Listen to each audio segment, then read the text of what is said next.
नमस्कार साथियों, ज्ञानायन के डिजिटल प्लेटफॉर्म पर आपका हार्दिक स्वागत और अभिनंदन। अलमा इकबाल कहती है कि उकाबी रूह जब पैदा होती है जवानों में, उकाबी रूह जब पैदा होती है जवानों में, उनको अपनी मंजिल नज़र आती है आसमानों में। तो आज अपन एक ऐसी शख्सियत से परिचय करने वाले हैं। हम कई बार अपने इर्द गिर्द ऐसी प्रेरणादायक कहानियाँ पढ़ते हैं, लेकिन कल्पना कीजिए कि एक बच्चा जो मिट्टी से खेलता है और उसे खेलते खेलते बड़ा होते होते उसी मिट्टी के दियों का निर्माण करता है और फिर उन्हीं दियों को ठेले पर लाद कर बाजार तक ले जाता है और बाजार में बेचता है। और वही बच्चा जब आगे जाकर के इस यात्रा में धीरे धीरे एक मुकाम हासिल करता है तो वह यात्रा वास्तव में प्रेरणादायी होती है। तो आइए आज आपको ऐसी ही एक शख्सियत से रूबरू कराता हूँ जिन्होंने अपने बलबूते पर न कि केवल एकमात्र राजकीय सेवा में चयन लिया, बल्कि उससे पूर्व जिस बात पे साक्षात कर रहे हैं इससे पहले कई सारे मुकाम छुए और एक एक करके उन सभी यात्राओं का परिचय करेंगे और उनसे ढेर सारी बातें करेंगे। तो आइए आपका स्वागत है और मिलते हैं हमारे साथ आज हमारे अजीज मित्र लक्ष्मण जी प्रजापत से, जिन्होंने अपनी मेहनत, अपने संघर्ष और अपने धैर्य के बलबूते पर अपनी इस यात्रा को, अपने जीवन के उस मुकाम को अर्जित किया है जो वे पाना चाहते थे। सफलता त्याग, धैर्य और अटूट विश्वास की स्वर्णिम निशानी है। और जो व्यक्ति सफल होता है केवल वह स्वयं को अलग नहीं पाता है, वह अपने परिवेश, अपने जीवन के उस अनुभवों को जीता है। और कहते हैं कि जब संकल्प कुछ बड़ा करने का हो तो चीज़ें अपने आप बड़ी हो ही जाती है। इन्होंने जो सफलता अर्जित की है उसका कोई शॉर्टकट नहीं अपनाया है। जिस रास्ते पर ये निकले उस रास्ते पे जितने मोड़ आए और आपने उस हर एक मोड़ को जिया है और उस काबिलियत के साथ जिया है कि मैं कुछ कर सकता हूँ और मैं उसको जी सकता हूँ। और इसी वजह से शायद वो आज हमारे साथ हैं। 10th करने के बाद में आपने मैथ ली, साइंस में मैथ ली और 11वीं में ही बोर्ड कक्षाओं में तो अमूमन बच्चे फेल होते ही हैं, लेकिन 11वीं में ही फेल हो जाना, उसके बाद वापस जीवन को एक नई दिशा देना और इलेक्ट्रिकल इंजीनियरिंग के रूप में, फिर ITI में अनुदेशन के रूप में अध्यापन कराना, उसके बाद जियो जैसी बड़ी कंपनियों के साथ तकनीशियन के रूप में काम करना और CITS में जाना, उसको चुनना और उसके साथ इस यात्रा को जारी रखना। लक्ष्मण जी, आपको सबसे पहले तो इस शानदार सफलता के लिए ढेरों बधाई और शुभकामनाएं। आपका बहुत बहुत आभार, आपने इस आपके प्लेटफॉर्म पर मुझे आमंत्रित किया।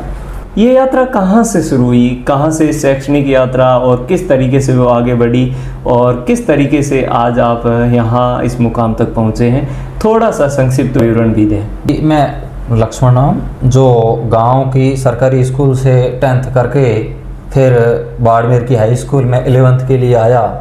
11th में कुछ लापरवाही के कारण एग्ज़ाम 1-2 मिस हो गए, जिसके कारण फेल हो गया। और उसके बाद में भी परिवार वालों को भी मेरे ऊपर विश्वास था, मुझे खुद पर भी आत्मविश्वास था। तो जो इंजीनियरिंग में डिप्लोमा है वो भी सरकारी college Barmer government polytechnic college से मैंने कर लिया। और मेरी हमेशा जितनी भी शिक्षा हुई है पूर्णतः हमेशा सरकारी विद्यालय यानी सरकारी संस्थान से ही हुई। सरकारी संस्थान से जी। आपने 12वीं 2012 में की?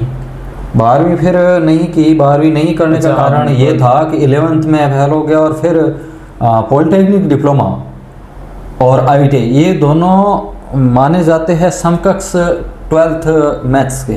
अच्छा। हाँ, डिप्लोमा तो डायरेक्ट माना जाता है और ITI में 2 एग्ज़ाम देने पड़ते हैं अलग से 2 सब्जेक्ट के, तो वो इक्विवेलेंट माना जाता है। देखिए, सफलता में हम तो सफल होते ही हैं, लेकिन हमसे कहीं ज़्यादा खुशी परिवारजनों को होती है, जिन्होंने हमारे पीछे अपना सब कुछ सर्वस्व एक तरीके से दांव पे लगाया होता है, उन लोगों को होती है। तो मैं उस खुशी को जानना चाहूँगा कि आपने किस तरीके से ये संदेश घर वालों तक पहुँचाया कि मैं इस सफलता अर्जित कर ली है, सेलेक्टेड हो गया हूँ, और उनकी क्या प्रतिक्रिया रही?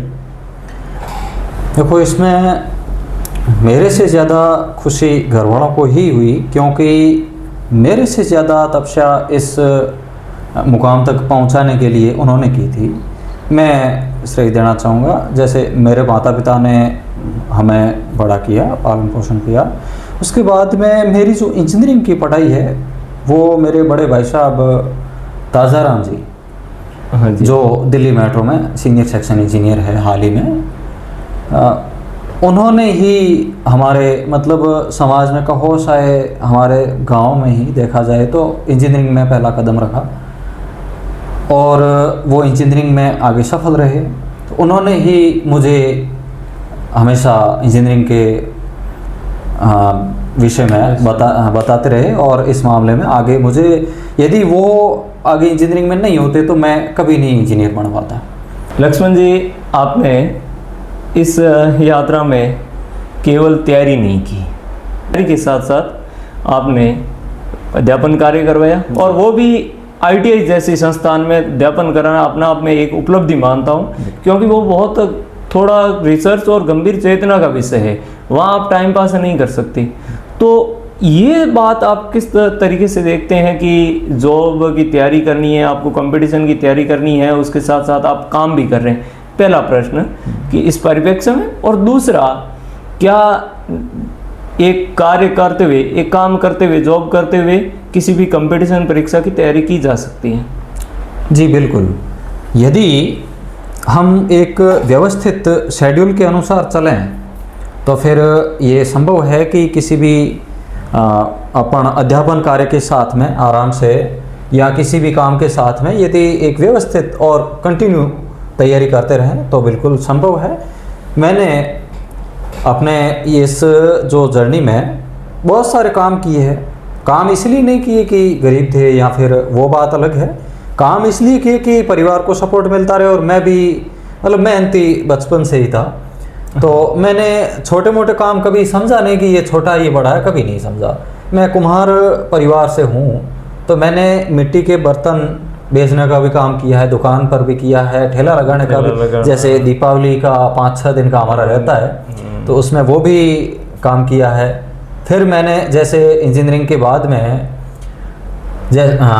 जियो टेलीकॉम में ऑफिस में काम किया है ISP के तौर पर, जो सर्विस प्रोवाइडर होता है इंटरनल। अच्छा, ये प्रिपरेशन के दौरान कंपटीशन की तैयारी करते हो? हाँ, कंपटीशन के तैयारी के दौरान ही। मैं तैयारी डिप्लोमा पास आउट 2015 का पास आउट हूँ। उसके बाद में मैंने लगातार कंटिन्यू तैयारी।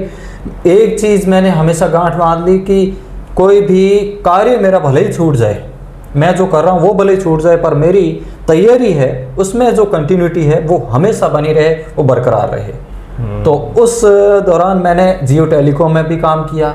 उसके बाद में मैंने जो भादरेस पावर प्लांट है, पावर प्लांट में, उसमें भी मैंने टेक्नीशियन के तौर पर काम किया। अच्छा। और उसके बाद में जैसे ही मुझे लगा कि मुझे अब अध्यापन कार्य में जाना चाहिए, क्योंकि मेरी रुचि हमेशा टीचिंग में रही है, तो मैं प्राइवेट ITI में चला गया पढ़ाने के लिए। तो वहीं से बूस्ट मिला मुझे, क्योंकि वहाँ एक पढ़ने का नज़रिया अलग होता है और पढ़ाने का नज़रिया अलग होता है। किसी भी टॉपिक को, किसी भी अध्याय को हम पढ़ाने के नज़रिए से यदि पढ़ते हैं तो वो अपने अंदर कॉन्फिडेंस अलग ही डेवलप होता है और उस समय मतलब ज़्यादा समय नहीं लगता और अपन धीरे धीरे करते हैं वो आदत डेवलप कर लेते हैं कि एक ही बार पढ़े हुए को कि हमें किस तरीके से पढ़ाना, उस तरीके से पढ़ते हैं तो वापस याद भी ज़्यादा रहता है। बिल्कुल, ये मेरा भी थोड़ा निजी अनुभव है। हाँ। और ऐसी कोई विशेष दिक्कत का सामना करना पड़ा? तो दोनों काम कैसे बैलेंस करते थे? देखा जाए तो ऐसी कोई विशेष परिस्थिति नहीं आई, ऊपर वाले की मेहरबानी रही। और मेरे बड़े भाई साहब, जो मैं सबसे छोटा हूँ, हम 5 भाई और 2 बहनें हैं, मैं सब छोटा हूँ। बड़े भाई थे तो बड़े भाई ताज़ाराम जी, जो दिल्ली मेट्रो में, उन्होंने हमेशा मेरा साथ निभाया। और यहाँ साथ में रहते थे गिद्धर राम, जो अभी जियो में सुपरवाइजर है, इंजीनियरिंग सुपरवाइज़र है। अच्छा। तो हमेशा उन्होंने मेरा साथ दिया हर चीज़ में। तो मुझे वैसी कोई विपरीत परिस्थितियों का सामना नहीं करना पड़ा, लेकिन मैं हमेशा लेबरियस मेहनती रहा। अच्छा। हाँ। नहीं, एक वो ये तो होता ही है ना कि अपने मैं काम पे जा रहा हूँ, काम के बाद में पढ़ाई करनी, तो दोनों का बैलेंस कैसे कर पाते थे? जी बिल्कुल, ये बैलेंस देखो, पहले तो मैंने जैसे पावर प्लांट में काम किया, जियो में काम किया, वहाँ बैलेंस नहीं बना पाया, इसीलिए वो जॉब मेरी छूट गई, क्योंकि वो जॉब एक देखा जाए तो ज़्यादा हेक्टिक थी। उसके बाद में मैंने अध्यापन कार्य में जैसे ही कदम बढ़ाया तो वहाँ मुझे कोई दिक्कत का सामना कभी नहीं हुआ। आज मैं जिस प्लेटफॉर्म पर यानी जहाँ मैं कार्यरत हूँ, ये मुकाम मुझे अध्यापन कार्य के कारण ही मिला है। उसमें पढ़ाने के दौरान मैं कभी भी ऐसा नहीं कि कैसे भी जा कर के क्लास लेनी है, वैसा कभी नहीं किया। मैंने हमेशा बैठ करके कभी नहीं पढ़ाया, खड़े होकर के पढ़ाया, और किताब देख करके कभी नहीं पढ़ाया। मैंने हमेशा ही टॉपिक मेरा हमेशा क्लियर रहता था। हाँ, 100% तैयार करके ही मैं पढ़ाता था। इसी कारण मैं आज इस मुकाम तक। दोस्तों, दो बातें यहाँ हम अच्छे से सीख पाए कि एक तो ये कि हम ड्यूरिंग प्रिपरेशन, तैयारी के दौरान भी कोई भी काम कर सकते हैं, और दूसरी बात मुझे जो बहुत अच्छी लगी वो ये है कि जैसे मैं हमेशा अक्सर करता हूँ कि मुझे काम करना पसंद है। परिस्थितियाँ अपने को रोक नहीं सकती, ना परिस्थितियाँ उत्तरदायी होती हैं। ये ज़रूरी नहीं है कि अपने अगर आर्थिक सोर्स कम है या कुछ चीज़ें कम है तो अपन काम करें। अगर काम है, हम अपने मन की संतुष्टि के लिए भी कर सकते हैं, और उसके साथ साथ भी तैयारी की जा सकती है। कि अपने परिवेश में अब तो जब अपन 2025-26 में आ गए हैं, हर चीज़ की इतनी नॉलेज हर एक प्लेटफॉर्म पे उपलब्ध है जी। तो फिर भी अगर किसी समाज में, अपना समाज, अपना परिवेश किसी बात में पिछड़ा हुआ है तो वो है ITI। जी। जिन लड़कों को, जिन लड़के लड़कियां, जो लोग ये काम आसानी से कर सकते थे, उन लोगों तक ये आज तक भी हम पहुंचा नहीं पाए, संदेश उन तक ये जानकारी नहीं पहुंचा पाए कि जो बच्चे कंपटीशन की तैयारी नहीं कर सकते हैं या जो नहीं कर पा रहे, वो ITI कर सकते हैं और कुछ और कार्य कर सकते हैं इधर उधर बेरोजगारी में फिरने की बजाय। तो आप तक ये संदेश कैसे पहुंचा? आपको ITI की सलाह कहाँ से मिली? कैसे एक इंस्पिरेशन आई? देखा जाए तो मैंने ITI पॉलिटेक्निक डिप्लोमा के बाद में की है। वैसे मेरे बड़े भाई साहब जो गिद्दर राम जी ITI से ही है, और मेरा परिवेश हमेशा इंजीनियरिंग का ही, मतलब मेरे घर में माहौल रहा। अच्छा, माहौल वैसा। हाँ, ITI की लोगों में भ्रम है। ITI वही करता है कि जो कमज़ोर है पढ़ाई, कमज़ोर है। ऐसा नहीं है, बिल्कुल भी नहीं है। ITI ऐसा कोर्स है जो हाथों में हुनर देता है, जो कौशल देता है। ITI का मतलब है कि आप अनेकों दिशा में आप कहीं पर भी सक्सेस हो सकते हो। आपके हाथ में हुनर है तो आप कहीं पर भी, किसी भी गवर्नमेंट PSU, कई सारे PSU है, जैसे रेलवे है, मेट्रो है, इसरो है, DRDO है, बेल है, ये सारे PSU है।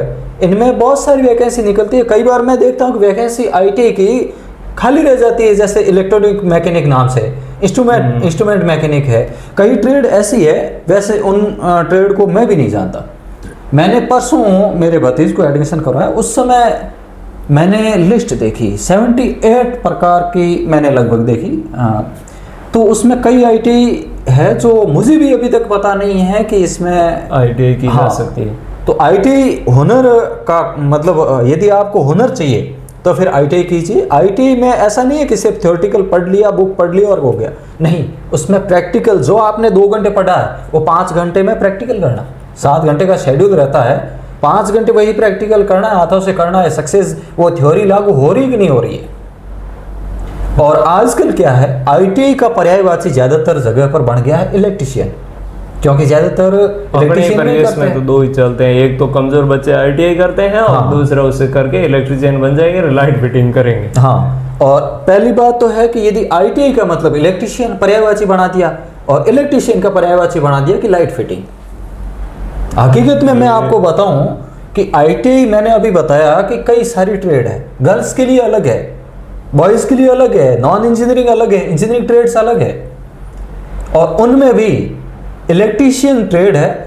वो एक यूनिवर्सल ट्रेड अपन मान सकते हैं कि उसका स्कोप कभी कम नहीं होता, क्योंकि हर चीज़ लाइट से चलने वाली आ गई आजकल, बिजली से चलती है। तो फिर इलेक्ट्रीशियन तो ठीक है, और इलेक्ट्रीशियन ज़रूरी नहीं है, जिस बच्चे की रुचि ही नहीं है इलेक्ट्रीशियन में उसको ना डाले इलेक्ट्रीशियन में। सभी ट्रेड एक जैसी है, सभी में स्कोप एक जैसा है। हाँ, थोड़ा बहुत 19-20 का फर्क जरूर है, पर ज़्यादा नहीं है। और इलेक्ट्रीशियन का सिलेबस मैं जानता हूँ, उसका ये लाइट फिटिंग है 2% या 3% मान सकते हो, बाकी चीजें एक्स्ट्रा है। मतलब लाइट से चलने वाली जितनी भी चीजें बिजली से चलायमान, वो सारी चीजें सिलेबस में। तो मैं इस क्वेश्चन के माध्यम से, इस प्लेटफॉर्म के माध्यम से सभी विद्यार्थियों को ये सलाह देना चाहता हूँ कि ITI कमजोर स्टूडेंट्स के लिए नहीं, बल्कि सभी के लिए है, जो हुनर, हाथों में हुनर, जो आगे आने वाला युग हुनर का ही है। और उसमें भी आप यदि इलेक्ट्रीशियन कर रहे हो और सिर्फ लाइट फिटिंग के लिए कर रहे हो, तो ये बिल्कुल गलत कर रहे हो। आपके लिए हजारों मौके हैं सरकारी नौकरियों के, उसके बाद में प्राइवेट नौकरियों के, और उसके बाद में आप यदि हुनर है तो खुद का कुछ भी धंधा स्टार्ट कर सकते हैं। जी, ये देखिए साथियों, ये विशेषकर लक्ष्मण जी आपको बुलाने का सबसे बड़ा कारण, इस विषय में एक तो अपन सीधे सीधे जान नहीं पाते, तो टाइम भी नहीं दे पाते हैं, तो इसलिए आपसे रूबरू हुए कि ITI के पीछे वास्तविक मैकेनिज्म है क्या। और अब जब आप कह रहे हैं कि हम ITI के द्वारा ISRO DRDO तक जा सकते हैं, तो मैं मानता हूं कि ये केवल लाइट फिटिंग वाला काम नहीं है। केवल जिस अप्रोच को, जिस थिंकिंग को लेकर हम ITI को मान चुके हैं वह नहीं है। बिल्कुल। एक तो ये हाथों की कला है, अपने दिमाग की कला है, दूसरा साथ ही साथ में पढ़ाई भी है। तो अभी जितने लोग मुझे देख रहे हैं और आपके करियर में अभी कोई बड़ा उछाल नहीं आया है, तो आप ITI को एक बड़े विकल्प के रूप में देख सकते हैं। और ISRO DRDO जैसी संस्थाओं में कई सारी वैकेंसीज खाली रहती हैं, उन वैकेंसीज तक पहुंच सकते हैं, क्योंकि अपने परिवेश में, अपने इस क्षेत्र में ऐसे लोग बहुत कम हुए हैं। तो ये आप लोगों के लिए एक नया फील्ड रहेगा, एक नया स्कोप रहेगा और एक नई पहचान रहेगी। सबसे बड़ी बात है कि हम कुछ नया करेंगे, कुछ नई पहचान रहेगी। अब इनके बड़े भाई साहब ताजाराम जी हो, गिरधारी जी हो, वो जुड़े हुए थे, तो आप ये ITI कर पाए, डिप्लोमा कर पाए, एक उन्हीं की ही बदौलत एक नई जर्नी याद शुरू कर पाए। लक्ष्मण जी, ये JEN तक की यात्रा का सफर जो है, वो आपने क्या उस डिप्लोमा के साथ ही देख लिया था या उसके बाद तय हुआ? जी बिल्कुल।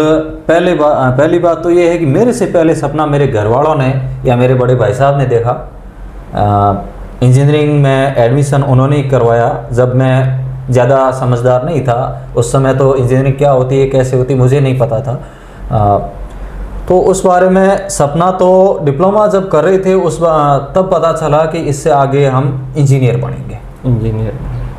फिर आगे चलकर कंपटीशन का सामना करना पड़ा। इंजीनियरिंग में थोड़ा कंपटीशन ज़्यादा रहता है देखा जाए तो। फिर टीचिंग में रुचि के कारण मैंने CITS, जो एक तरह से कह सकते हैं कि टेक्निकल BEd होती है, अच्छा, जो 19-20 में मैंने NSTI जोधपुर से की।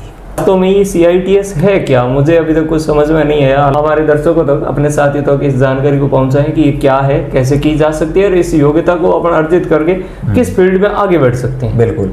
ये देखो, जब कोई बच्चा है, जैसे ITI में कोई इलेक्ट्रीशियन या फिटर या किसी भी ट्रेड में एडमिशन ले लिया, फिर उसको लगा कि मुझे तो टीचिंग में रुचि है, तो फिर उसको CITS ज़रूर करनी चाहिए। CITS एक तरह की 1 साल की ट्रेनिंग है, जो अनुदेशक, ITI में जो टीचर कहो, शायद अनुदेशक कहो, बढ़ने के लिए या ट्रेनिंग देने के लिए जो होता है, बढ़ने के लिए 1 साल की ट्रेनिंग होती है। और उसके बदौलत आप ITI में टीचर बन सकते हो। इसमें तीनों ही, जैसे डिप्लोमा, BTech और ITI, अच्छा, तीनों ही कर सकते हैं। CITS तीनों ही एक ही बैच में बैठते हैं देखा जाए तो, एक दूसरे के साथ। बिल्कुल, एक ही बैच में ITI वाले भी होते हैं, डिप्लोमा वाले भी और BTech वाले भी। उनकी CITS कोर्स एक ही होता है। फिर आगे जाकर के जब अनुदेशक बनने के लिए बारी आती है, तो उसमें अनुभव जो मांगा जाता है वो अलग अलग होता है। BTech वाले के लिए 1 साल होता है, डिप्लोमा वाले के लिए 2 साल और ITI वाले के लिए 3 साल। तो आप यदि कोई मतलब टीचिंग में भी रुचि है, तो भी जरूरी नहीं है कि आप BA करके BEd करो और फिर टीचिंग मतलब स्कूली शिक्षा में जाओ। मैं एक पॉइंट ऐड करना चाहूँ, जैसे कोई खुरापाती है जिसको थोड़ी से प्रैक्टिकल करना ठीक लगता है और साथ में पढ़ाना भी ठीक लगता है, तो उन लोगों के लिए बेहतर विकल्प है। सबसे बेहतर विकल्प यही है, क्योंकि वो चीज 2 घंटे पढ़ाएगा और वही 5 घंटे प्रैक्टिकल करवाएगा, और वही चीज लागू हो रही कि नहीं हो रही यही देखना 5 घंटे में। हाँ, तो ये अपने लिए एक नया सफ़र है, नई यात्रा होगी, और जी। आप में से कुछ लोग ज़रूर इस रास्ते को चुनेंगे। है वो आपसे पर्टिकुलर जेईएन एग्ज़ाम जो जूनियर इंजीनियर का आपने दिया और जिसमें सफल हुई, उससे रिलेटेड पूछना चाहूँगा। साथियों, जेईएन एग्ज़ाम में 2 पेपर लगते हैं, एक तो तकनीकी विषय का और दूसरा पेपर राजस्थान जीके का, और दोनों विषय अपने अपने में महत्वपूर्ण भूमिका निभाते हैं। तो आपने उन दोनों को कैसे बैलेंस करके तैयारी की, कैसे उसमें आपका स्कोर रहा, और किस तरीके से प्रिपरेशन अपन उसमें कर सकते हैं और आगे बढ़ सकते हैं? जी, इसमें पहले तो मैं बताऊं कि मैंने वैसे देखा जाए तो 2025 में एक ही प्रकार के सिलेबस के 5 एग्ज़ाम टारगेट किए। अच्छा। 4 अलग अलग आईटी अनुदेशक के थे, जैसे अनुदेशक इलेक्ट्रीशियन, अनुदेशक वायरमैन, अनुदेशक वर्कशॉप कैलकुलेशन और अनुदेशक ड्राइंग, इंजीनियरिंग ड्राइंग, और 5 में मैंने एग्ज़ाम दिया जो जीएन। अच्छा। तो इन 5 में एक चीज़ कॉमन थी कि पेपर 120 का एक ही क्वेश्चन पेपर होता है, 2 नहीं, जिसमें रेशियो होता है 80 और 40 का, जिसमें 40 क्वेश्चन आते हैं राजस्थान जीके के और 80 क्वेश्चन आते हैं टेक्निकल नॉलेज के। अच्छा। तो जो 40 क्वेश्चन है राजस्थान जीके के वो तो सभी में कॉमन है, और जो 80 क्वेश्चन है टेक्निकल वो थोड़ा सा डिफरेंट है। अच्छा। तो मैंने ज़्यादा तैयारी तो जेईएन की ना करके इंस्ट्रक्टर की थी, देखा जाए तो।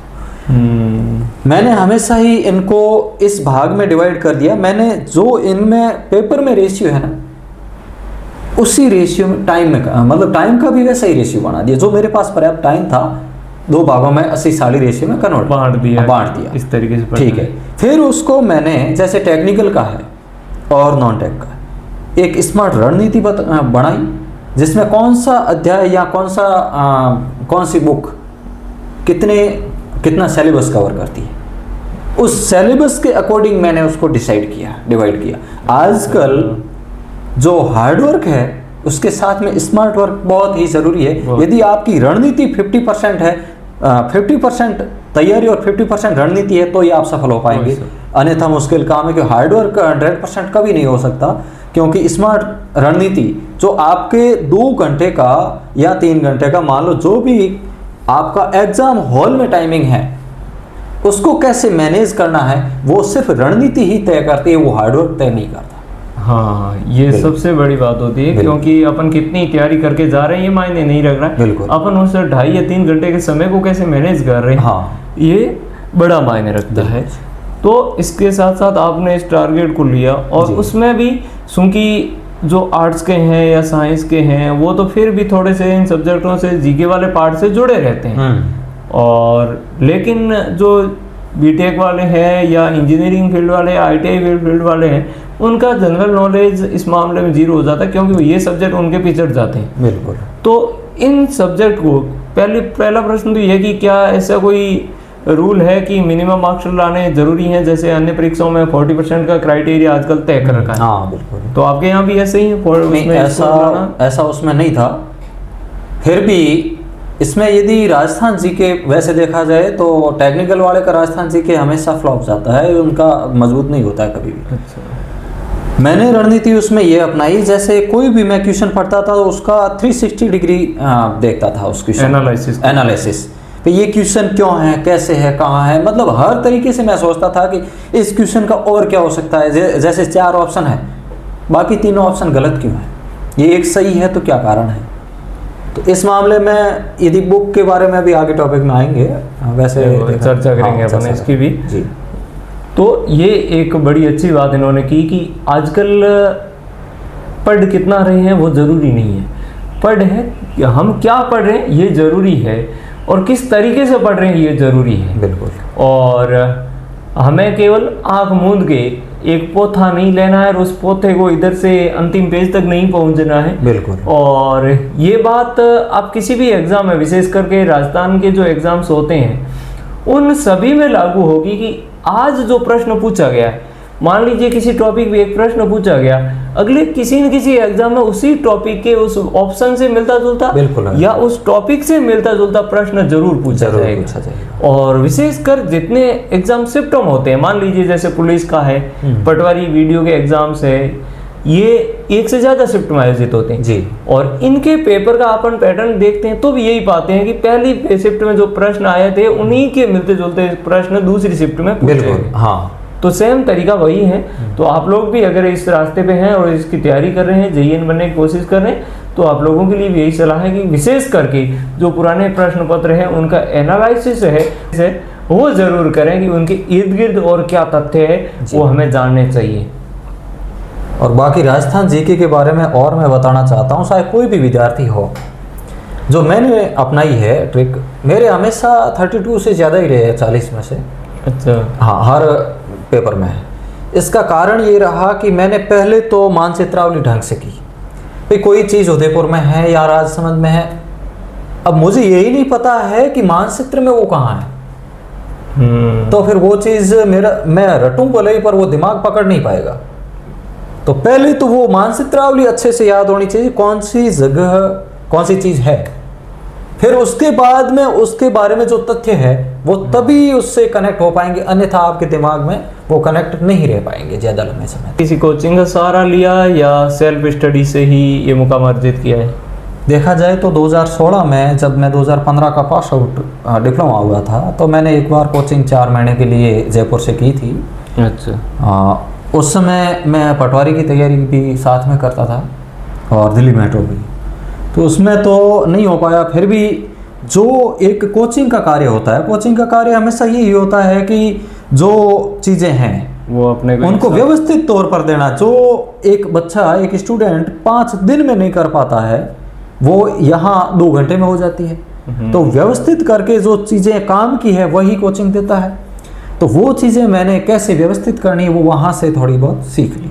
अच्छा। तो फिर मुझे दोबारा कोचिंग की ज़रूरत नहीं पड़ी, मैं हमेशा सेल्फ स्टडी उस प्रकार से एक सही रणनीति से और सही तरीके से करता रहा। जिन अभ्यर्थियों ने अपने पे भरोसा किया और सेल्फ स्टडी के बलबूते मुकाम अर्जित किया, उन लोगों से जितना लोगों से रूबरू होते हैं, अधिकांशतः ने क्या किया है कि अपनी नोट्स बनाए और एक एक करके वही चीज़ें, क्योंकि कोचिंग में अब जैसे मैं पढ़ाता हूँ तो 4-5 किताबों से इधर उधर के प्रश्न बनते हैं, तथ्य हैं, वो एक साथ करके आपको दे देता हूँ। अब जरूरी नहीं है हर प्रश्न वहाँ से आए। लोग स्वाध्याय करते हैं, वो किताबें पढ़ते हैं जी।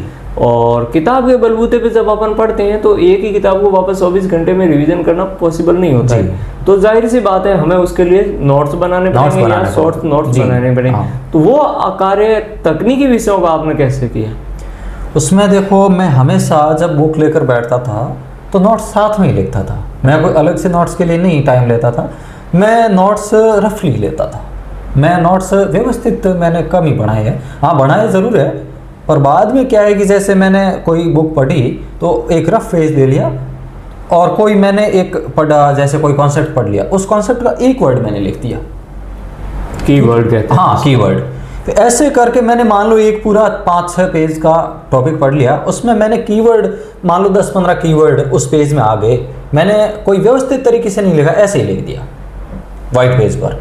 फिर बुक कंप्लीट करने के बाद टॉपिक कंप्लीट हो गया मान लो, उसके बाद में उस कीवर्ड को मैं वापस मतलब रिकॉल करता था, इस कीवर्ड पर मुझे वो कॉन्सेप्ट याद आ रहा है कि नहीं आ रहा है। तो उस हिसाब से यदि वो याद आता है तो उस हिसाब से मैं नोट्स मेरे बनाता था। यही रहा मेरा नोट्स बनाने का। ये नोट्स मेकिंग की सबसे सटीक और सबसे उपयोगी रणनीति है कि आप कीवर्ड्स लिख लीजिए और कीवर्ड्स के बलबूते पे उस पूरे टॉपिक को समझने की कोशिश कीजिए। और एक आध कीवर्ड्स हैं, क्योंकि कीवर्ड्स लिखेंगे तो जाहिर सी बात है हमारे पास बिंदु कम होंगे और कम होंगे तो अपन उनको रिवीजन भी जल्द ही कर पाएंगे। रिकॉल करना जरूरी है, रिकॉल करना, रिकॉल नहीं किया तो वो फिर वो इनपुट और आउटपुट दोनों, इनकमिंग और आउटकमिंग दोनों जरूरी है। और यदि सिर्फ हम ले ही पा रहे हाँ ले पा रहे पर नॉलेज वापस रिकॉल हो पा रहा है कि नहीं, वो यदि अपन ने ट्राई ही नहीं किया है तो एग्जाम हॉल में रिकॉल कैसे हो पाएगा? हो ही नहीं। हाँ, तो आपने तकनीकी विषयों की तैयारी कैसे की, उनके जो कॉन्सेप्ट है वो कैसे क्लियर किए, और साथ ही में इन विषयों के लिए किन किन अध्ययन सामग्रियों का प्रयोग किया, थोड़ा सा विस्तृत ब्यौरा मैंने देखा जाए तो मैंने तकनीकी विषय जो है उनका ऑनलाइन मैंने कोचिंग भी ली है। ऑनलाइन वैसे कभी ज़्यादा पैसे दे करके नहीं ली। अच्छा। यूट्यूब पर जो क्लास हैं कॉन्सेप्ट क्लियर कर लिया, जैसे इंजीनियरिंग एकेडमी देहरादून, जो जेईएन की तैयारी या कोई टेक्निकल फील्ड से तैयारी कर रहा हो तो उसके लिए सलाह है। वैसे उनका पहले तो यूट्यूब पर, पहले के अभी भी यूट्यूब पर फुल वीडियो हमेशा मिल जाते, कोई भी कॉन्सेप्ट उठा लो आप। Engineering academy Dehradun Raman sir नाम से है, बढ़िया पढ़ाते हैं, और वो ही इस तकनीक ज्ञान मेरा जो बेसिक मजबूत हुआ उन्हीं के कारण हुआ है। जी ठीक है सर। और इस यात्रा के दौरान किसी टेस्ट सीरीज़ का और विशेष करके यहाँ थोड़ा सा ये भी बताएं कि अगर टेस्ट सीरीज़ ली तो वो किस माध्यम से ली और किस तरीके से, क्योंकि तकनीकी विषयों की टेस्ट सीरीज़ का प्रावधान अपने आसपास में बहुत कम है। हाँ, इसीलिए मुझे लेनी पड़ी ऑनलाइन। अच्छा, आपने ऑनलाइन? ऑफलाइन बाड़मेर में कोई मतलब कोचिंग ही नहीं है, अपने टेक्निकल कोई कोचिंग नहीं है, तो मैंने ऑनलाइन और ऑफलाइन मैंने जो जीके के लिए और तकनीकी ज्ञान के लिए दोनों के लिए टेस्ट सीरीज ज़रूर लगाई। टेस्ट सीरीज एकमात्र ऐसा मतलब उपकरण है जिससे हम अपनी कार्य क्षमता यानी अपनी क्षमता का आंकलन कर सकते हैं, और ये सबसे ज़रूरी है। जी, तो टेस्ट सीरीज भी एक अच्छा माध्यम है जिससे आपने क्या पढ़ा है, हम क्या पढ़ रहे हैं और क्या पूछा जाने वाला, इसकी लगभग जानकारी और पैटर्न का अनुरूप है वो हमें टेस्ट सीरीज के माध्यम से मिल जाता है। जी, एक बात और कि इस जर्नी में कितने PYQs है, जो पुराने प्रश्न है, वो कितने मददगार साबित हुए? PYQ देखो, कोई भी भर्ती में कोई भी पेपर उठा लो, मैं मानता हूं कि 75% तो PYQ ही लगभग। हाँ, थोड़ा बहुत हो सकता है PYQ ही आते हैं 75। हाँ, वो ज़्यादा नए रूप में पेश करते हैं, इससे ज़्यादा कुछ बिल्कुल, थोड़ा सा उसमें अपडेट कर देते हैं। और बाकी चीज़ें जो नई है, मैं तो कहूँगा कि नई चीज़ें बाद में, पहले जो PYQ है उसको ज़रूर कर लो, ताकि 75 मेरिट ज़्यादा नहीं रहती है। ज़्यादातर एग्ज़ाम आप देखोगे तो 70% मेरिट ही रहती है, तो आप पहले वो करो, उसके बाद में जो नया है वो बाद में ट्राई करो। जी, ये अच्छी रणनीति है कि हाँ, जो पहले हमसे पूछा जा रहा है, जैसा ट्रेंड है उस ट्रेंड को हम पहले अच्छे से भांप लें कि हाँ, अब इस रास्ते का तो मैं खिलाड़ी हो गया हूँ, इस बॉल पे तो मैं 6 जड़ सकता हूँ, फिर आप अगली यॉर्कर बॉल को खेलने का ट्राई कीजिए। और क्या कभी निराशा ने घेरा है कभी कि यार इस एग्ज़ाम को दिया और इसमें असफल हो गया, तो बहुत एकदम सैडनेस से गिर गया, वापस खड़े होने में बहुत बड़ी चुनौती का सामना करना पड़ा, संघर्ष करना पड़ा? बिल्कुल सर, ऐसा देखा जाए तो कई बार हुआ है। आप देखिए, मैंने कंपटीशन की जर्नी काफ़ी लंबी जी है, मैंने एग्ज़ाम भी खूब दिए है। तो उसमें जैसे 2017 का मेरा दिल्ली मेट्रो टेक्नीशियन हुआ था, उस समय मेरे पास ITI नहीं थी, तो DV में बाहर हो गया ITI नहीं होने के कारण। अच्छा। क्योंकि मेरे पास डिप्लोमा था, मैं उस कॉन्फिडेंस में मैंने एग्ज़ाम दिया। फिर मेरा 2018 में लोको पायलट में प्री मेन साइको 3 क्वालिफाई होने के बाद में लास्ट मेरिट में बाहर हुआ। उस समय सबको लगता था कि इस बार पक्का हो जाएगा, लेकिन लास्ट में पार हो गया। उसके बाद में वापस हिम्मत जुटाना थोड़ा काफ़ी मुसीबत भरा रहा। फिर भी मैंने ये निराशा कभी मेरे आसपास नहीं आने दी। मैंने हमेशा, चाहे कितना भी टाइम लगे, पर मैं मेरी कंटिन्यूटी जो तैयारी में वो कभी नहीं छोड़ूंगा। इस हिसाब से मैंने वापस तैयारी शुरू कर दी।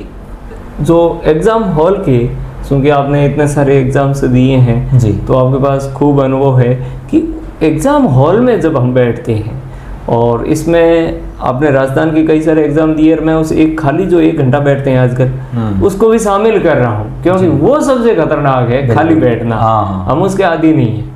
तो इन सब चीज़ों को कि एग्ज़ाम हॉल का प्रेशर कैसे मेंटेनेंस किया, और उस जो एक घंटा 1-1.5 घंटा तकरीबन हम पहले खाली बैठते हैं, उसको किस तरीके से हैंडल किया, और हम और इसको किस तरीके से ठीक कर सकते हैं, तीनों बातों पे फोकस करें। जी, सर्वप्रथम तो मैं बताऊंगा कि कंपटीशन के बाद में जब अपन एग्ज़ाम हॉल में जाते हैं ना, उस समय प्रेशर तो रहता है, हर एक के दिमाग में ही रहता है, पर जो अपने पास एग्ज़ाम देने के लिए प्रॉपर टाइम रहता है ना, मान लो 2 घंटे 24 घंटा भर, मेरे पास पहले मतलब टाइम कभी बचत होता ही नहीं था, क्वेश्चन छूट जाते थे।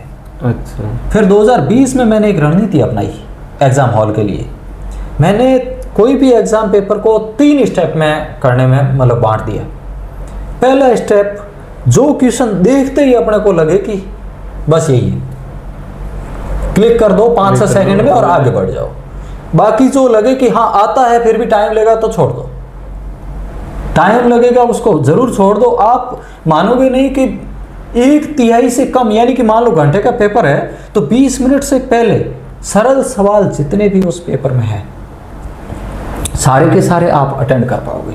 इससे एक चीज़ मतलब आप कभी भी सरल सवाल कभी भी नहीं छोड़ोगे। हाँ, पहली बात मेरे क्या पहले वो छूट जाता था तो वो सरल सवाल छूटना बंद हो गया। सेकंड राउंड होता था हमेशा जो आता है क्वेश्चन और टाइम जो टाइम लेता है, फिर वो उसको करता था। फिर लास्ट वाले राउंड में उसको करता जो मतलब 50-50 है, या जिन पे अपने को संघर्ष करना पड़ रहा है, जो रिकॉल नहीं कर पा रहे। हाँ, तो ये सामान्य सर रूल्स अपनाते हैं। एक तो एग्जाम में जब हम बैठते हैं तो जब खाली बैठे उस समय आप कोशिश करें कि अपने दिमाग के जो घोड़े दौड़ते हैं उनको बांध के रखें। बिल्कुल, बहुत ज़्यादा इधर उधर का खाली समय में नहीं सोचना है। आप आराम से बैठिए, इधर उधर जो चीज़ें हैं उनको ऑब्जर्व कीजिए, खुद को व्यस्त रखिए थोड़ा उन चीज़ों में। और उसके बाद जैसे ही पेपर हाथ लगे तो 3 तरीके की रणनीति अपनानी है। पहले जो सवाल अपने को आ रहे हैं उन सवालों को अटेंड करें और उनमें भी सावधानी बरतते हुए अटेंड करें, सीधे ऐसे ही तुक्के नहीं मारे। हाँ। और उसके बाद में जहां आप कर सकते हैं और लेकिन टाइम कंज्यूमिंग है उनको हल करें। और उसके बाद भी आपके पास अगर टाइम बच रहा है और आपको लग रहा है, क्योंकि कई बार ये जरूरी है, आपका स्कोर तो सेफ है, मैंने 90 अटेंड कर लिए और 90 से मुझे पता है कि होना नहीं है, तो हमें रिस्क लेने से भी नहीं डरना है। तो आप आगे जो से थोड़े खतरनाक सवाल है उनसे भी जरूर खेलें, क्योंकि बाहर तो वैसे भी हो रहे हैं, तो रिस्क लेने से डरना नहीं है। बिल्कुल सर, इसमें एक चीज़ और है मैं ऐड करना चाहूँगा, जैसे एग्ज़ाम शुरू होने से पहले के टाइम को कैसे मैनेज करें। ये थोड़ा पर्सनल है देखा जाए तो। मैं उस समय गहरी सांसें लेता था, जिसको प्राणायाम कह सकते हो, डीप ब्रीदिंग। डीप ब्रीदिंग से हमारा दिमाग एक्टिव हो जाता है और जो एग्ज़ाम के समय हमारा दिमाग प्रॉपर सही ढंग से रिकॉल कर पाता है। तो ऐसे भी आप यूज़ कर सकते हैं। ये अच्छा तरीका है। अगर आप लोग थोड़ा बहुत इसको जानते हैं तो, कि जैसे ही आप करना कुछ नहीं है, 2 मिनट बैठिए और आपको केवल लंबी सांस लेनी और छोड़नी है। इसके 2 फायदे होंगे, आपके दिमाग में जो भी चल रहा है वो अपने आप बंद हो जाएगा, ऑटो क्लोज हो जाएगा और आप फोकस्ड हो जाएंगे। और दूसरा, इसके साथ साथ आपने जैसे डीप ब्रीदिंग का अपनाया, ये सेम तरीका मैं भी अपनाता हूँ, लेकिन थोड़े समय। उसके अलावा मैं जब बैठा रहता हूँ तो या तो पॉजिटिव थिंकिंग करता हूँ या अपने आसपास की चीज़ों को देखता हूँ कि कैसे क्या है, उसका स्ट्रक्चर क्या है, तो उसमें भी हमारा मन बिजी रहता है, वो ज़्यादा और थिंकिंग नहीं करता है। बिल्कुल। और इस तरीके से भी अपन पार पड़ सकते हैं। सर, 2 चीज़ें अपने लिए आज सबसे बड़ी बाधाएं बनती जा रही हैं। एक तो हम जो हैं वो वातावरण की उपज है, और हमारा वातावरण हमारे दोस्त हैं। तो आपके फ्रेंड सर्कल को लेकर, आपकी दोस्ती यारी को लेकर उन लोगों ने आपका कितना सपोर्ट किया, कितना डिस्टर्ब किया। और दूसरा, इस यात्रा में सबसे बड़ा जो अभी इस समय में बाधक तत्व है वो है मोबाइल फोन। जी, अभी मैं कुछ समय से ये रिसर्च कर रहा था, लोगों की जांच पड़ताल देख रहा था नॉर्मली कि जो कंपटीटर है, जो बच्चे अभी नए नए आए हैं, और वो किस तरीके से मोबाइल का उपयोग कर रहे हैं। और ये बड़ी शॉकिंग बात है, एक झटका देने वाली बात है कि जितने मोबाइल मैंने देखे, जितने अपने जूनियर्स के मोबाइल देखे, उनमें से अधिकांश के मोबाइल 10+ ओवर घंटों के आसपास चले हुए। और एक 24 घंटे के अंतराल में कोई व्यक्ति अगर 10 घंटे फोन पे वेस्ट कर रहा है, फिर 14 घंटे ये तो बड़ी डेंजरस बात है। बिल्कुल। तो इन दोनों को, कि आपको फोन ने आपको कितना डिस्टर्ब किया और आपके फ्रेंड सर्किल ने आपको किस तरीके से सपोर्ट किया और किस तरीके से उन्होंने अपना साथ निभाया। पहली बात तो मैं कहूँगा कि 10th तक जो मेरी गांव में ही शिक्षा हुई, उसमें मेरा फ्रेंड सर्कल बहुत ही बढ़िया रहा। जो आज के समय में असिस्टेंट प्रोफेसर भी है, व्याख्याता भी है, अलग अलग फील्ड में लोग हैं।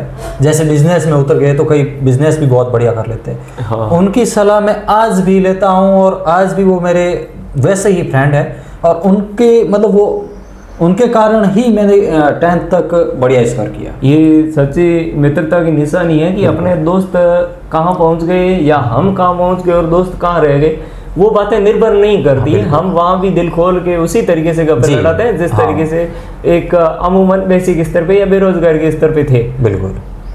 और उसके बाद में इंजीनियरिंग में जो फ्रेंड्स थे, वो भी मेरा फ्रेंड सर्कल हमेशा बढ़िया से बढ़िया रहा। और कई फ्रेंड्स तो ऐसे कि हमें मतलब मुझे कई बार जैसे ये जयन एग्ज़ाम की मैं बात करूँ, ये थोड़ा बीच में मैं टाइम लूँगा। ठीक। इंस्ट्रक्टर मैंने तैयारी की तो इंस्ट्रक्टर के एग्ज़ाम पहले हो गए थे, फिर बाद में मेरे पास जो 2 महीने मैंने वापस, क्योंकि क्योंकि अवैध निकले रखा था, 2 महीने वापस ज्वाइन कर ली मैंने। तो उसमें वापस मैं ना तो रिवाइज करवा पाया, नहीं कुछ भी नहीं कर पाया। मेरे दोस्त है जो अभी जयन है, अच्छा, उन्होंने ही मुझे ज़बरदस्ती खींचा। मैंने कहा नहीं साहब, मेरी तो 2 महीना हो गए, तैयारी छूट गई। उन्होंने कहा कैसे छूट गई, आप 2015 से तैयारी कर रहे हो। हाँ, तो छूटने का तो नामो निशान ही नहीं। बिल्कुल, आपको तो चलना ही पड़ेगा। उन्होंने ज़बरदस्ती मेरी टिकट करवा दी, दोनों ही साथ में गए, और उसी का परिणाम है उनकी ऑल राजस्थान जयन में 10वीं रैंक है और मेरी 18वीं है। वाह। रैंक की बात करें तो इंस्ट्रक्टर में भी 4 एग्ज़ाम मैंने दिए थे। इलेक्ट्रीशियन में मेरी ऑल राजस्थान डिप्लोमा से 5वीं है और ITI से 3री है। अलग अलग मैं दोनों क्वालिफिकेशन रखता हूँ, वैसे दोनों की अलग अलग मेरिट रहती है। दोनों की अलग अलग रहती है, क्राइटेरिया अलग है दोनों जी। की। और 3 जो अलग है इलेक्ट्रीशियन के अलावा, मेरा पहला रिजल्ट आया था जो इंजीनियरिंग ड्राइंग का आया था, उसमें मेरी 13वीं रैंक है। और एक WCS जिसे वर्कशॉप कैलकुलेशन कहते हैं, उसमें 28वीं रैंक है। वायरमैन में 23वीं रैंक है। यानी कि रैंक सभी में अच्छी रही। उसका कारण एक ही रहा कि जीके की जो मेरी रणनीति थी ना, वो हमेशा अच्छी रही, और उस रणनीति के कारण ही, क्योंकि टेक्निकल में तो सब अग्रणी होते हैं, ठीक है ना, अपना अपना विषय में। हाँ बिल्कुल, माहिर है, तो हमेशा वो कर ही देते हैं। तो जीके में मेरी जो रणनीति है वो उसी ने मुझे आगे बिठाया जी। ठीक है सर, एक सवाल में, अभी आप जिस पद पे हैं जी, क्योंकि एक शिक्षक हूँ तो थोड़ा सा वो सिद्रान्वी सी प्रवृत्ति तो आ ही जाती है, कितनी आप भी उस पद पे रहे हैं। कोई बात। तो अभी आप किस पद पे पोस्टेड हैं, और इस पद में अपनी ओर से भागीदारी निभाते हुए आप कितना एफर्ट लगा पा रहे हैं? जी, मतलब मेरे कार्य क्षेत्र में? हाँ, कार्य क्षेत्र में जी। मैं अभी PhD जयन हूँ वर्तमान में, और वो कार्यशैली ऐसी है कि वो भी 24/7 की जॉब है, हमेशा जिम्मेदारियों भरी जॉब है। मेरे पास कई ग्राम पंचायतों का एरिया है, बड़ा एरिया है। तो कहीं बोरवेल की मोटर ख़राब हो गई, कहीं केबल ख़राब हो गई, कहीं पैनल ख़राब हो गया, कहीं पाइप टूट गया, कहीं पाइपलाइन टूट गई। तो ये चीज़ें मतलब मेंटेन करना रहता है, ज़्यादातर ये मेंटेनेंस का काम रहता है। ये हमारे लिए भले ही एक फॉल्ट है, लेकिन जिस गांव में ये पाइपलाइन टूट गई या ट्यूबवेल बंद हो गया, उस गांव के लिए तो ये मतलब बहुत बड़ी बात, जो आ रहा था, बड़ी समस्या हो गई वो तो मैं हमेशा इस हिसाब से देखता हूँ उस गांव का व्यक्ति किस प्रकार से उसको लेता है, मैं उस हिसाब से उस नज़रिए से देखता हूँ और जल्द से जल्द करवाने की कोशिश करता हूँ। और मुझे उसी से ही संतुष्टि मिलती है जब मैं किसी गांव की जो कई सालों से, कई महीनों से, मान लो कोई पाइपलाइन चौक पड़ी या किसी भी कारण से सप्लाई नहीं जा रही है, उसको चालू करवाता हूँ मेरी टीम लगा करके। उसके बाद में जब मुझे संतुष्टि होती है, वो हकीकत में वो आनंद लेवल की। देखिए साथियों, ये मुद्दा जॉब के बाद का है, लेकिन इस पे चर्चा करनी जरूरी है, क्योंकि आजकल हम परिवेश में देख रहे हैं कई सारे ऐसे अधिकारी बन गए, कई सारे ऐसे लोग जॉब तो ले ली, लेकिन उसके बाद वो अपने परिवेश को भूल गए। क्योंकि हमने क्या संघर्ष किया है, हमारे पेरेंट्स ने क्या झेला है गांव में रहते हुए, और अगर वापस जाके मुझे किसी ने किस मेहनत के साथ पढ़ाया है वो अपन सब जानते, लेकिन हम वापस जब पढ़ाने जाएं और उसी बात को भूल जाएं कि मैं क्या सोचता था, हाँ, या हमने क्या दिक्कत फेस की थी, वो दिक्कतें हम बच्चों को नहीं आने दें, तब तो हमारी जॉब है, नौकरी है, वो सफल हुई। नहीं तो आप केवल पैसों के लिए एक तरीके से, जिस तरीके से चौराहे पे भिख मंगे बैठते हैं, उसी के समकक्ष हैं, और केवल अपने लालच के लिए वहाँ बैठे हुए हैं। सरकारी नौकरी सिर्फ पैसे के लिए करना गलत है। हाँ, मैं वैसे रुचि दोनों तरफ बराबर रखता हूँ, मेरे दोनों सिलेक्शन है, जयन और जो इंस्ट्रक्टर अनुदेशक। एक तरफ मैं ग्रामीणों की मतलब एक ऐसी सेवा है जो मैं बहुत बढ़िया दे सकता हूँ। दूसरी तरफ मैं यदि ITI अनुदेशक बनूं तो मैं एक स्किल्ड फोर्स तैयार कर सकता हूँ, और मैं चाहता हूँ कि हर स्कूल में, हर जगह इसकी एक मतलब चलाया जाए, एक अभियान चलाया जाए जागृति के लिए। ताकि ये कौशल विकास लोगों में और भी ज़्यादा हो, स्किल्ड फोर्स हमारे इधर तैयार हो। जैसे रिफाइनरी वगैरह बहुत बड़े प्रोजेक्ट है अपने बाड़मेर पास तो खूब सारे पड़े हैं। फिर वो बाहर से लोग आकर रोजगार लेते और हम यहाँ स्किल्ड नहीं है इसलिए बेरोजगार बैठे।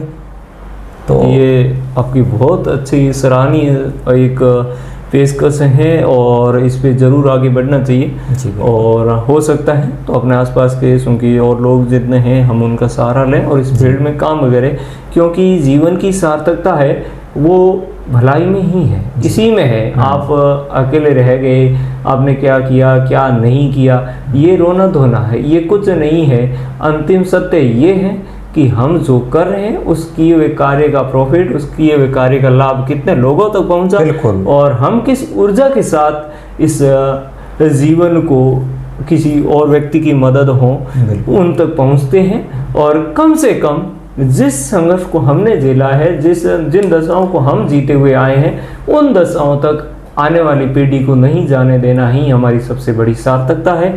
और लक्ष्मण जी, आपसे बात करके हमें खूब मज़ा आया और खूब इंस्पिरेशन मिली और उम्मीद करता हूँ कि आप इसी जोश के साथ, इसी जुनून के साथ आगे की तैयारी भी और आगे की ये जो नौकरी कर रहे हैं, ये केवल नौकरी नहीं है, ये लोगों की लोक जन सेवा है, जन सेवा है। और उसी उम्मीद के साथ, उसी जोश के साथ जन सेवा करते रहेंगे और इस कार्य में भी अपना 100% देंगे। इसी आशा उम्मीद के साथ एक बार आपका बहुत बहुत धन्यवाद और आप लोगों का भी कि आपने इतनी देर से हमारे साथ बने रहे और इस यात्रा को झेला। बहुत बहुत आभार आपका और आपके दर्शकों का, हमारे दर्शकों का, जो आपने आमंत्रित किया और ये विचार प्रकट करने का मौका दिया। मुझे यहाँ लगभग उम्मीद है कि यदि ये सेशन कोई स्टूडेंट देखेगा तो टेक्निकल फील्ड में लगभग वो मेरे हिसाब से अच्छी जगह ज़रूर ले लेगा। थोड़ा सा समय मैं आपसे लूँगा। आप में से अगर किसी भी दोस्त की, किसी भी भाई बंधु की ये इंक्वायरी हो इनसे ITI फील्ड से जुड़े हुए फील्ड की कोई भी और किसी भी प्रकार की, तो आप टेलीग्राम चैनल पे जाकर के मेरे टेलीग्राम पर मुझे फॉरवर्ड कर दें और हो सकता है तो मैं लक्ष्मण जी से समय लेके उनको अपने साथ जोड़ करके उस त्वरित जितना जल्दी हो पाएगा हम समाधान कोशिश आप तक पहुंचाने की, वापस उत्तर देने की कोशिश करें। क्योंकि केवल बातचीत कर लेना पर्याप्त नहीं है। ये क्योंकि डिजिटल माध्यम है तो हम आपसे रूबरू नहीं हो पा रहे हैं, आपसे प्रश्न उत्तर नहीं ले पा रहे हैं, तो इसी का एक जोड़ हमारे पास है कि मैं और लक्ष्मण जी दोनों आपके सवालों का उत्तर देने के लिए हाजिर रहेंगे। आपको करना ये है कि ज्ञानायन अकेडमी के टेलीग्राम पे जाइए, वहाँ डिस्क्रिप्शन में मेरे टेलीग्राम का लिंक दिया हुआ है, मेरे कॉन्टैक्ट नंबर दिए हुए हैं और उस पर केवल एक मैसेज ड्रॉप कर दीजिए। क्योंकि पूरा समय मुझे भी नहीं मिलता है, व्यस्तता के कारण कॉल तो मैं रिसीव नहीं कर पाऊंगा या कर पाऊंगा तो उतना संतुष्टिदायक जवाब नहीं दे पाऊंगा।